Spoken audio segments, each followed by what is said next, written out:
Okay, so we are going to create our first app, and it's pretty exciting because this app is going to actually do some crunching, data crunching. So this is my favorite part of using Django and programming in general, data analysis and that kind of stuff. By the way, brag alert, just want to share that with the world because I'm so happy. I actually I had my final interview today with Shutterstock. Maybe you know it, and we will use Shutterstock, by the way, for this tutorial.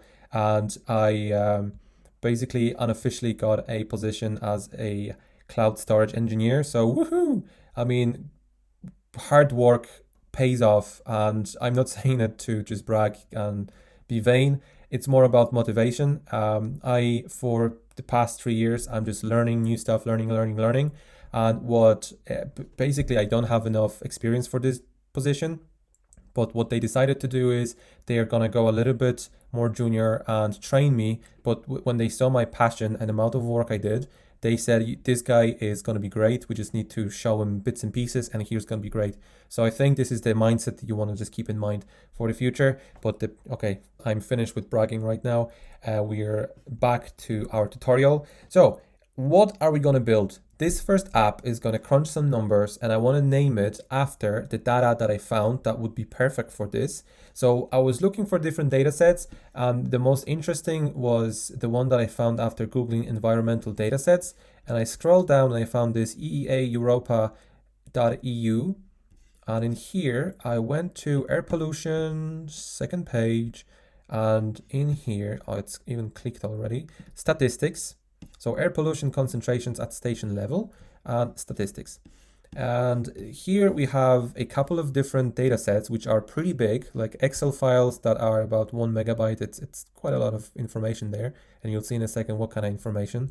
I did go through it and I realized that only last 3 years are useful to work together. So I downloaded 14, 15, and 16 EU values. So they're here already. And let's have a look at, let's say 16. What do we have in there and why I think it's a good idea to go with this data set? It's because it's pretty vast. Like if you scroll down, we have thousands of entries. And if you look at the tabs in here, we have different tabs with also thousands of entries. So imagine how much data we're going to crunch at the same time. It's amazing. I love that kind of stuff. And hopefully we're not going to break anything. And this is going to be interesting to see how my little MacBook Pro M1 will handle it. So yeah, so we have many columns in this table. So we have country, city, station code, station name, pollution type, pollution value, units, and so on. So that's going to be interesting to parse. And so let's start the app. So I think we're going to just call it so Python manage py start app. And let's call it air pollution. Easy peasy. Air pollution. Boom. And it should be there. Refresh. Air pollution is there. So first thing, what do we do after creating a new app? Yes, you guessed it. We go to our settings file and we add it to installed apps. Scroll all the way up and just underneath, I suppose we can keep it. And it's called air pollution. Air pollution. Okay, so first step, we create the app. Second step, we add it to the settings. That way Django knows that we have something called air pollution. Third step, we go to models and we start building models. That's how you build apps. Model is always the first thing you wanna start with. And because we know what we wanna build, we should actually start with models. As you could see before with the website, I didn't really know at the beginning that I'm gonna need a model. I kind of just go with the flow in this tutorial. So right now I can see exactly what kind of data I want to store. And to complicate things, I'm not going to just store it as it is. I'm not going to just create one table where we just put country, city, air quality, station, and so on. I'm going to split that between different parts, different tables. So we're going to have a table that stores just the pollution type. And then we're going to have country table as well. And then we're going to link pollution entries, let's call them, to those pollution type and country tables. Okay, so let's start with the pollution type or pollutant maybe. Class pollutant. and that's going to take from models model. So each pollutant has its name, and I have a cool idea for this actually. Models dot char field, and so char field always takes max length. Oh, not max length, and that's going to be no longer than well, let's say 10. It's no longer than 5. Yeah, but let's go with 10. Okay. As I probably mentioned before, each model automatically gets something like this. ID equals models, something like auto, small auto field. Okay. So that's something that happens behind the scenes. We don't have to specify ID. And that's how we find our entries in our table in Django. So imagine there was a column here that is being created every time you create a model, and it just goes like this. Every time you add an entry, and it just adds one, and so we're looking at this entry. So what we do is, hey, give me an entry number 13. So we get that entry there. But what I'm gonna do is I'm gonna reverse this so I don't have any surprises in the future. So that's by default. I don't need even do that. We have our ID created. But what I'm gonna do is, I'm gonna do this funny thing. I'm gonna make this primary key. So we don't have our ID anymore, or do we? I think we do, but this is our primary key now. So to find a pollutant, we're gonna, instead of saying 1, 2, 3, we're gonna say, hey, give me O3 pollutant, and it's gonna go to the table and find O3 and give us that entry. What I also like to do whenever I have something that will be linked to different tables, because we don't want to delete anything not to lose any data, I like to do something like this. Removed models Boolean field, and by default that's going to be false. So at the beginning, when we create something, it's not removed, obviously, so it's false. But then if we want to delete it, instead of deleting actual entry into database, I'm going to just change it to true. So then I can just filter it out. Say, okay, it's in there, it's somewhere in the database. If you want to go back and see what was in that deleted entry, we still can do that. But we can filter it out so we don't see the deleted content. Okay, so, and then we can do something like define string self and just return, I suppose self name should be sufficient to find a unique entry. And then meta, we want to do something like verbose name plural, and that's going to be pollutants. And again, this is explicit. I didn't have to do it. Django would do it for us, but I like to put it out there because then I can see every class, every model looks the same. Okay, then.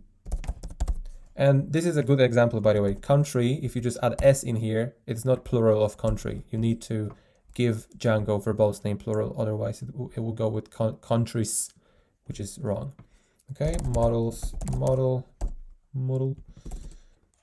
Each country has its name. Models, char field, up to,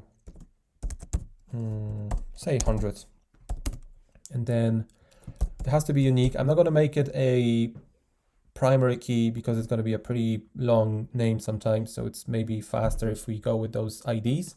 But we have this primary key here, so you can practice.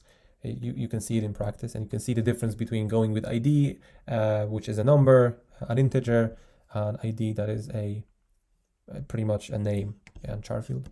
Okay, so we want each country to have a unique name, and then we're gonna take those values here and try to figure out what's the, let's say, middle of each country, because those longitudes, latitudes, and altitudes, they are for each station. So maybe we can figure out what's like in the middle of all the stations for each country. So let's go and do longitude, and that's gonna be models float field, and let's allow it to be null, just in case we have no value to put in there, but we're gonna just continue. So instead of crashing, we'll just have nothing in there. Longitude, latitude, models float field, null true, and altitude. Oh.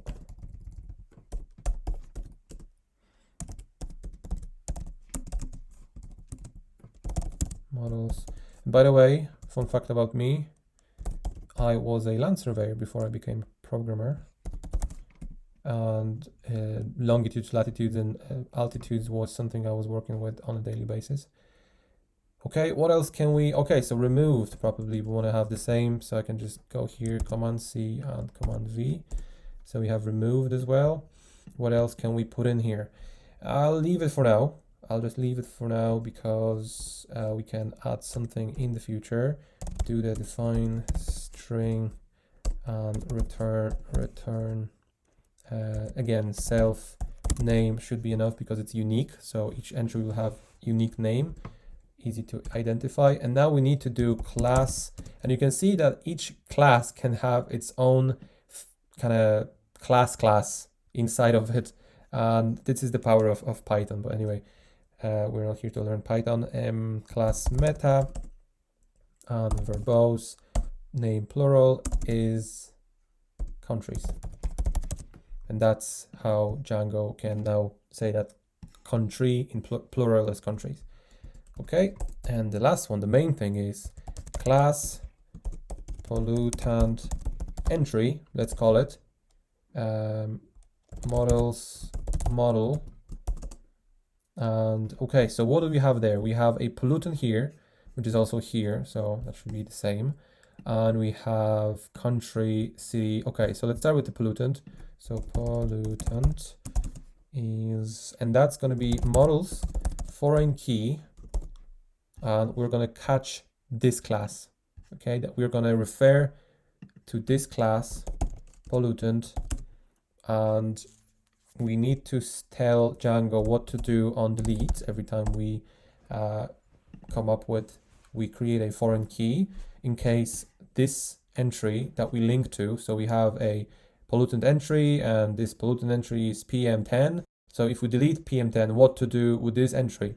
So I usually do something like models set null, just in case that if someone deletes something, at least I'm not losing everything. But in here, actually, it's just an entry for pollutant. So if we lose the pollutant, that means maybe we don't want those entries as well. And so this is the case where you use cascade, which you can imagine cascading deletion means like everything goes down the line. And also something very important here, related name. I'm going to call it entries. Okay. And related name is basically something that we say, hey, pollutant, give me all your entries. So we have PM10, give me all the entries that are assigned to you. And that's how you get your all the pollutant entries that have PM10 for the pollutant. Okay, then we have country models foreign key, and we're going to tap into country, and you can see I built pollutant here first and then country, so I can use them in here. I don't think if I had this class above them, or maybe it's something that changed, but no, it can't see what is this unresolved reference pollutant. I can't see this, so it has to be above somewhere. So on delete, again the same, on delete models cascade, and you can see when I hit enter for autocomplete, it puts the brackets here. It shouldn't be called because it seems like cascade is a function. So I'm saying no, I'm just giving you a function itself, but don't call it in here. Just here's the function. The function is an object in Python, by the way. So I give it as I pass it as an object. Okay, and related name, also entries. Do you think there could be a problem that this is called, for this field it's called entries, and for this field it's called entries? No, there will be no problem yet, because so far pollutant has only one relationship called entries, and country has only one relationship called entries. If we had more entries assigned to one table, that's a problem. So we can have one table can have related name of this, exactly the same related name for all the fields, but then if we're pointing at country, we can't have two entries, to the same related name pointing at country, or the same model. Because then if we do country.entries and it's used in one class and then another class, then it doesn't know where to go. Anyway, country, and then we have those guys. So what I'm gonna do is I'm gonna just copy those, put it here. I'm gonna shift click command and slash, and that's gonna comment them out. And now city. So in here, that's gonna be char field, models, char field, max length. So let's have a look. This one is long in here. This one is like, Poland is obviously the longest. That's where I come from. Let's go with 50, and only for this. So in here, we're gonna go 50, max length 50, and null is true, because as you can see, oh no, sorry. The best way to approach this is actually not allow it to be null, but we allow it to be an empty string. So by default, we're gonna make it an empty string and allow it to be a blank field. So basically this is blank, okay? An empty string is blank.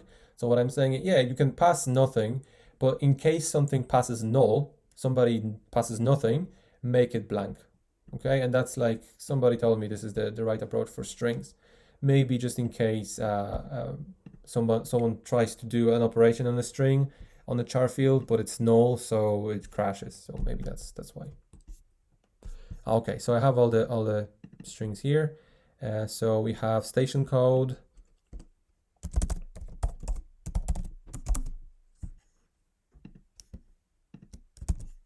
That's going to be the same, maybe different length. You can see here it's like 7.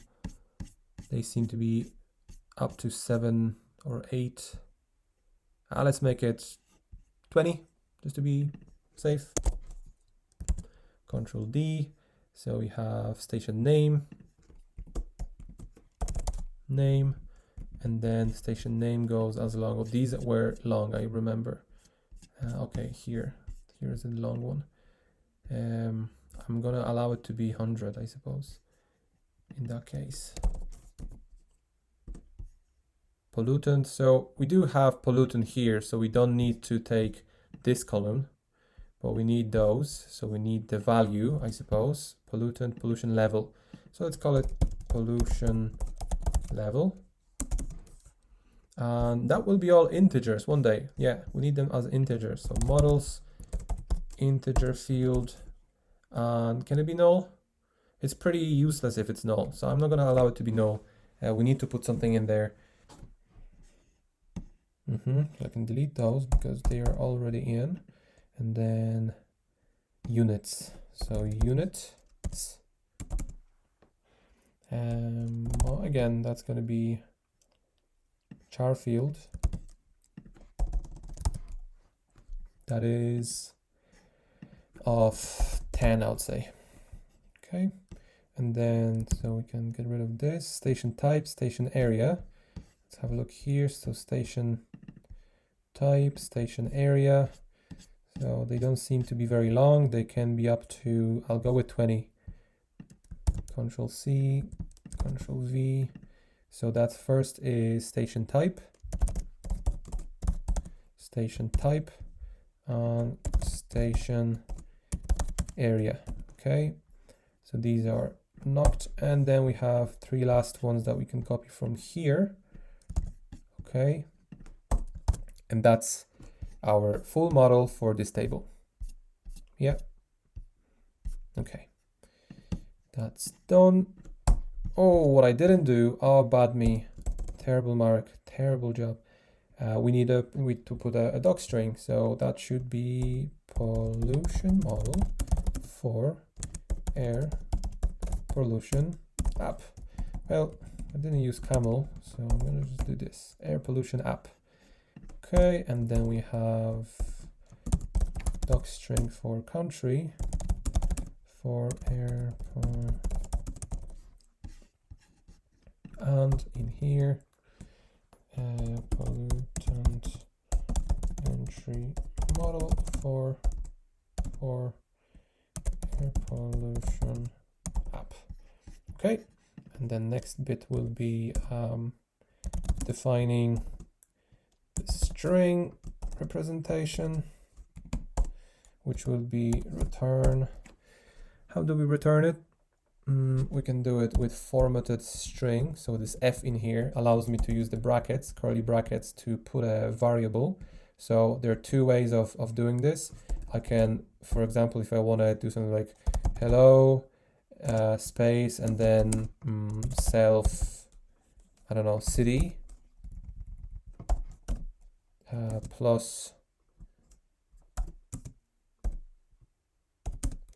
nice to meet you. So this way I'm going to build hello city, comma, nice to meet you. Yeah, nice. Anyway, but what I can do is I can just put F and 2 quotation marks and put it like this.